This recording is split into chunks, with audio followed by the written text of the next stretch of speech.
Yo, welcome to another episode of the Keeping It Wood podcast. We're rolling solo today, dude. I'm on my Jason Derulo. I'm riding solo. Yeah, man. Let's go ahead and get it started off, dude. jjwoodcomedy.com, dude. That is where all my upcoming show dates are. My guest today is Brodie, as per usual. Yeah, jjwoodcomedy.com. I've got a bunch of shows lined up, man. I'm super stoked and grateful for every single one of those. You also have t-shirts available. There is the Keeping It Wood podcast t-shirt. So if you like this podcast, buy one of those. Help support and let's keep this thing going. It's also sponsored by Val's Vacuums. Those vacuums suck. And in the vacuum industry, the vacuum biz, that's a good thing. If a vacuum does not suck, it's not doing its job. Val's Vacuum. They will suck their way to success. Fully clean homes. Go and get your Val's Vacuums. That's not a real business. I just wanted to say that. I do, though. I do have an actual sponsor. Brodie, stop. I do have an actual sponsor. Gnarly Neptune.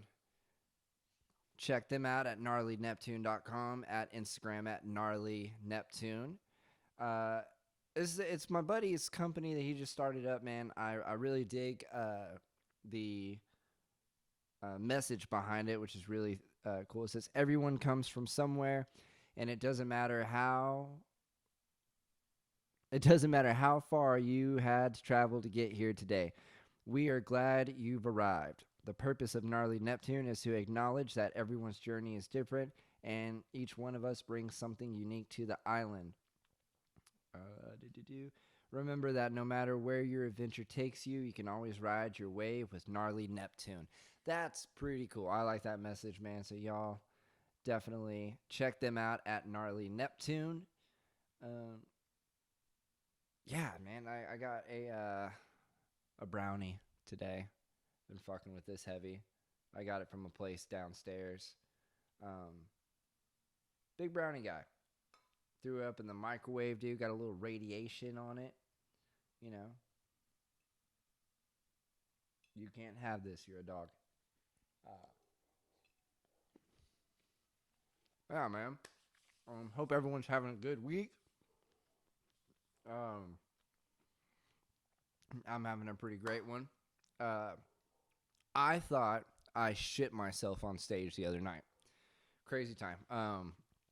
I was opening for someone, and at the end, I'm doing the closing announcements, like half-price drinks at the bar, da-da-da-da, that type of shit. And I had to fart, and I thought it was just going to be like a little, a little careless whisper, a crop dust in a crop dust in the wind, if you will, And I did. I let it out, and it was silent, and I thought something else came out of it. And so I full on Mitch McConnell. I froze for about probably about 5-10 seconds, and I've got 150 to 200 people staring back at me, and they just start laughing, and I start getting self-conscious, and I'm like, oh my God, did they hear it? And no, they didn't. And I did not shit myself. I will say that. So that's a good thing. Pretty stoked about that. That was a cool show. It was one of the ones that I got called in last minute to go do, and I had forgotten though that I had ordered DoorDash, and so I ordered the DoorDash and just kind of I have my notifications turned off for that. And I called into the club, so I go in, I do the show, and I ate free food there, so grateful for that. And when I came back, I had my food just sitting on the doorstep. So, I'm glad I have cool neighbors that won't steal my shit. So pretty stoked about that. Y'all, my calves, dude. Like, look at these things, bro. The calves are calving.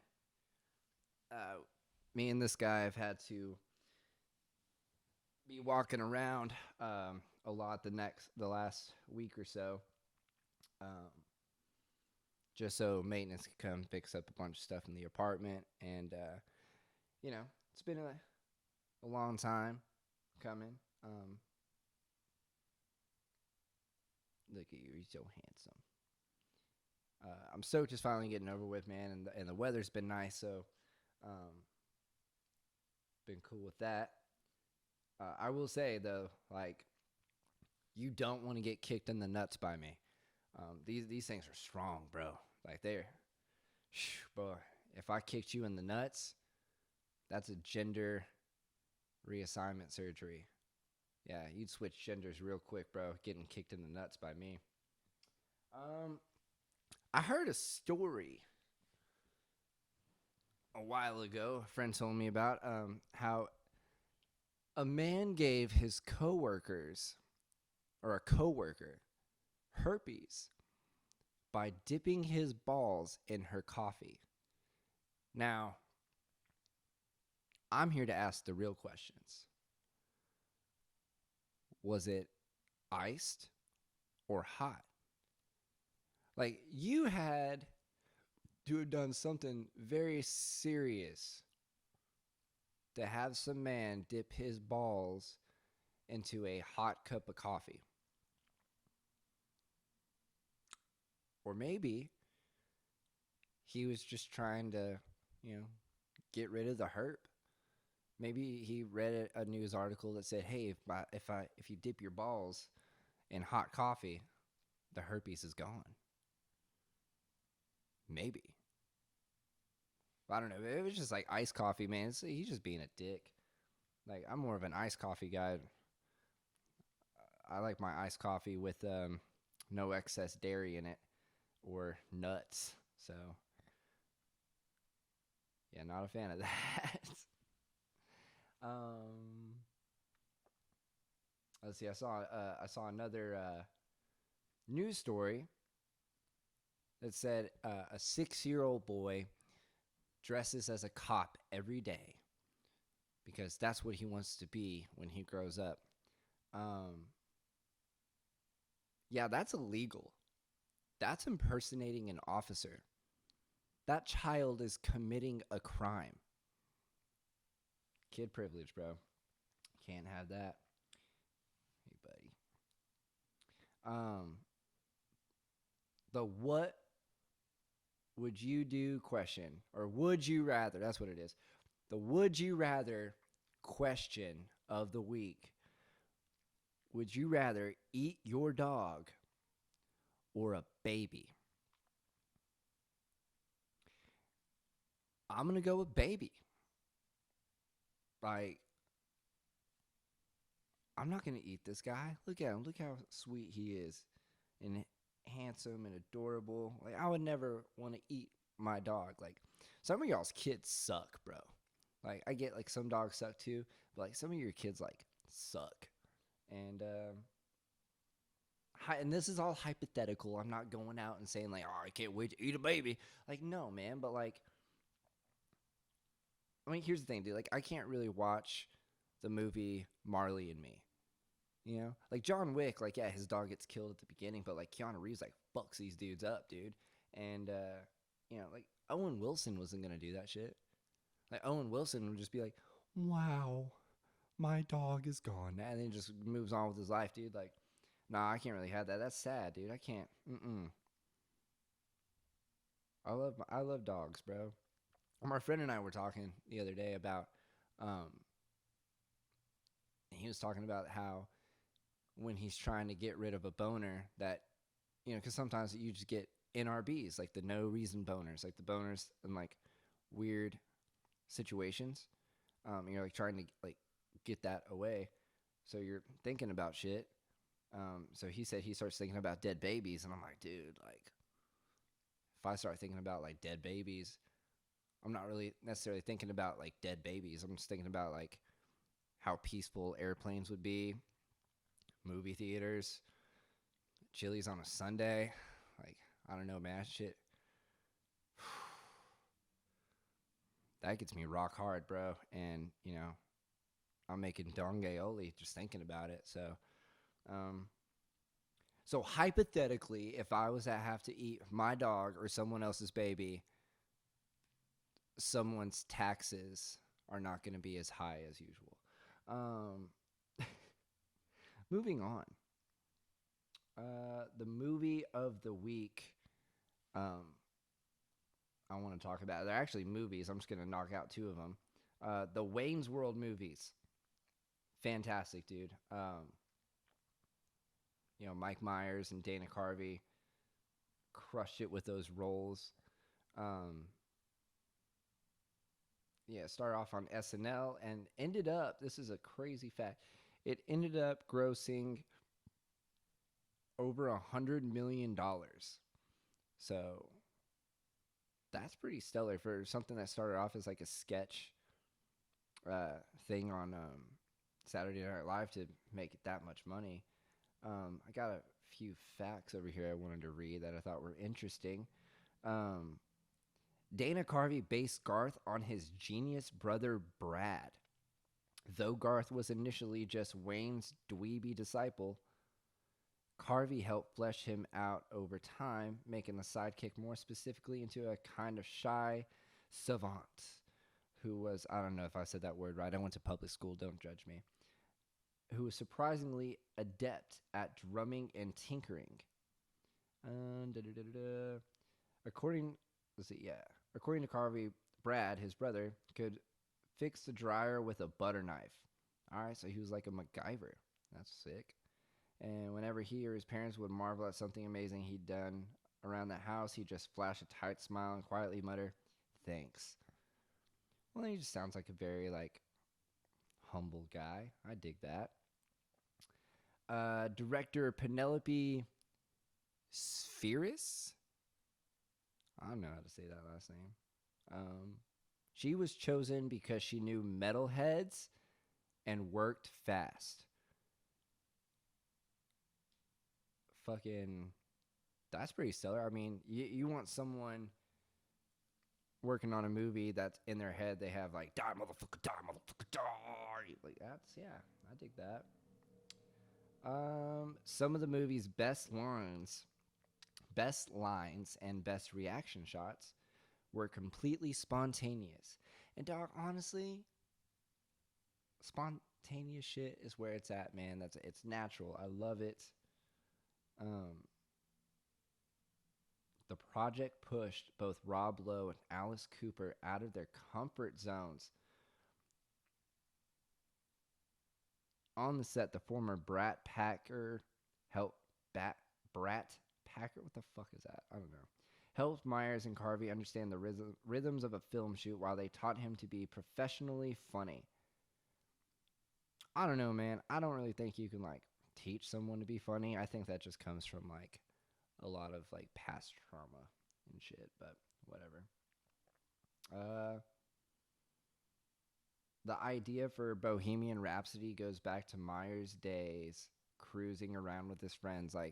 Honestly, that's pretty sick because I know after watching that movie, anytime Bohemian Rhapsody comes on now, the entire spot thinks of Wayne's World, and when it just really just hits in, everyone's headbanging, dude. So, cult classic, man.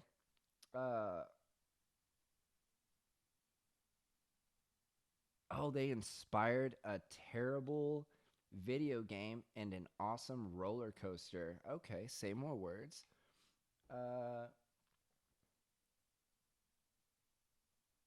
They spawned a crummy video game manufactured for Super Nintendo, Game Boy, and Sega Genesis. GameFAQs recently gave the SNES game a try and complained the story is not based on the movies at all and rather is about Wayne attempting to save his friend Garth from a video game that he was sucked into. Well, that's a good game. That's nice. And the success drove a temporary wedge between the director, Myers, and Carvey. I mean, it just kind of happens like that sometimes. Success will bring the crazy out of people, man. That's a real thing. Um, what else do I got for you guys, dude? I don't know. This is gonna be kind of like a short episode. I'm gonna start doing more of these solo episodes here and there. And I'm excited about it, man. I just want to start off, man. Thanking everyone. Thank you, everyone who's been watching this, listening to it, sharing it, liking it, giving me like good feedback and stuff. Like I'm very grateful for you guys. Genuinely am. I'm still just trying to figure out what this thing is, what I'm trying to do with it. Um, I know I've still got a lot of work to do. So it's not perfect. I'm not saying that it is. I'm having fun doing this. Um, and I hope you guys are enjoying listening to it. But I say that, man. I'm grateful. I think we're not focusing on what we're grateful for as much these days. And I like when I'm bartending and stuff, I try to tell people, instead of having like the small talk conversations I can't stand, like, well, what you do? Where are you from? Like that type of shit. I'm over that. Like, let's. What are you grateful for? You know, what are you stoked about in your life right now? And a lot of people, they don't really have anything to say. They're like, dude, they're just like in this like negative frequency, and I just, get the fuck out of that. Um, yeah, I think if you wake up every day and you got a heartbeat, breath in your lungs, roof over your head, you got a lot to be grateful for. If you woke up today and you didn't have a text message or a phone call saying that you lost a loved one, man, that's something to be grateful for, dude. Like that's something real cool to be grateful for. It's been a few weeks, so I feel like I can finally talk about this a little bit, but I did. I woke up a few weeks ago to a text message that I lost someone really close to me. Someone I really cared about, man. She was a really good friend, man. She was more like family to us. Yeah, she passed away, and it sucks. Not even gonna sugarcoat that. I know that this is like a comedy podcast, and I'm supposed to say like funny shit, but at the same time, like I'm a comedian, but I still am a person, and I have feelings and emotions, and I don't know. Maybe I'm just kind of doing this to be. Maybe this is like therapeutic to me. I feel like, or maybe throughout what I'm about to say in the next few minutes is really just make people think. Maybe it can help someone uh, who's kind of going through some stuff, and maybe I could say something to make them feel better a little bit. But if you ever went to the bar JJ's Alley, you would know Miranda, and she was a very beautiful person inside and out. She was kind and caring, um, and she tragically passed away. And we all took a hit, man. Not just the bar, but like OKC and general the world. Like we all just took a hit. We lost someone really, really special, bro. And it sucks.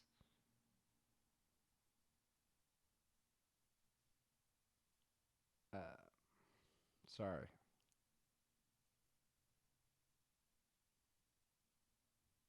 It's all so heavy, But when we went to the funeral, and as sad as they are, like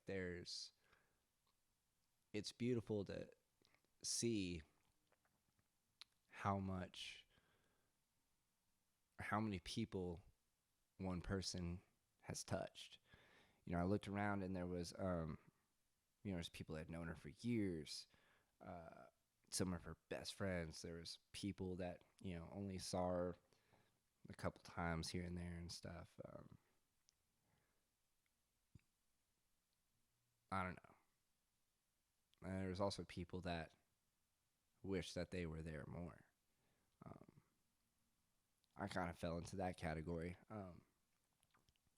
I don't know. It's not something that like I need to dwell on and stuff. I've had some time to kind of like meditate on all of this and process this wave of emotions that I keep surfing through. Because this grief, it comes in waves. And I'm glad that like I feel this way because it shows like how special this person was, to me and how much I love them and stuff. I really don't go out much. Now that I quit drinking, I kind of keep to myself a lot more. I don't really like going to busy places. I don't like going to like loud places as much. I keep it to a handful of spots that I go to where I can still be around people, but if I just kind of want to just decompress and stuff, I can still do that. I think it's healthy.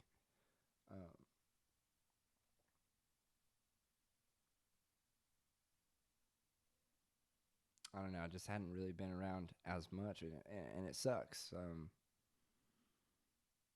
happy for every moment that I've had with them.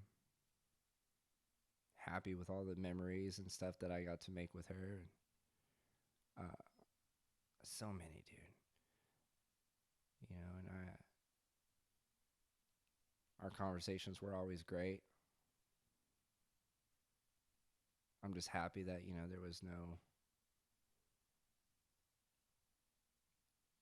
there was no regrets. Like there was no, I don't know what I'm trying to say with this.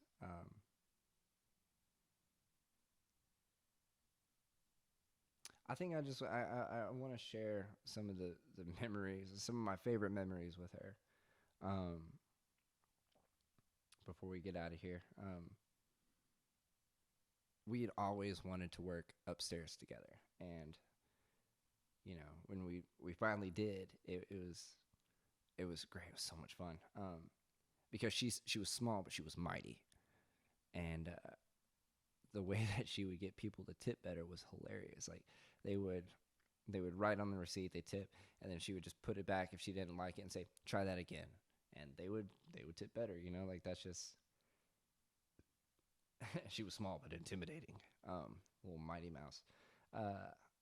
We're working upstairs. This one memory is so funny to me. When you're bartending, you see people strike out all the time, and it's always so much funnier when it's your friends. So we had a couple of our friends. I'm not going to name any names, but you know who you are. They were both swinging for the fences, man, trying to talk to any girl that they can, and just wasn't working out for them, dude. They were put in the fourth quarter, missed some wide open layups, a couple bad turnovers, and they didn't succeed. But everyone was leaving the bar, and they were just up there at the bar top, heads kind of low, hard fought game. And she plays Chumbawamba's Tub Thumping. The I get knocked down, but I get up again. You ain't never gonna get me down. Like that shit was so funny. I love that so much, man. I was going through all of our old text messages and stuff that we had sent over the years, and one of my favorites was she texted me and said she has a friend who is a 10, but her toes looked like mine. Like, I don't know if y'all have ever seen my feet, but like, yo, my toes are wild, dog. I'm not even gonna show them up, dude. Like this. Yeah, my feet are kind of crazy looking. We'll keep that a mystery here for now. She would always drive me home after work, uh, even though I live like a block down the street. It was me and everyone else that lives here. She would refuse to let us drive home, and then she'd always get mad at me because I wouldn't put my seatbelt on. She would always force me to put my seatbelt on so she didn't have to hear the beeping for 2.5 minutes. We'd always bicker and stuff. I had this thing that I called Make Miranda Mad Monday, where I would just text her all kinds of stuff that I knew would just like kind of irritate her and stuff. Like one day, like she's Jewish, not religiously, but I had told her, "Hey, what's your favorite form of martial arts?" And she said, "I don't know." I was like, I would have thought it was jujitsu, like just, stupid things like that. She was a very caring individual. She always made. She would always text me if I wanted any food or whatever when she was on her way to work, even if I wasn't working. One day, we had talked about how I love Schlotzsky's, and one day I tweeted, it's like, I really want Schlotzsky's today. Miranda, this message is to you. If you don't bring it to me today, we're fighting for the holidays, the true definition of 8 crazy nights. And Schlotzsky's got on that, and they were like, make your move, Miranda, and it was pretty cool, man. She was really gonna miss that girl, man.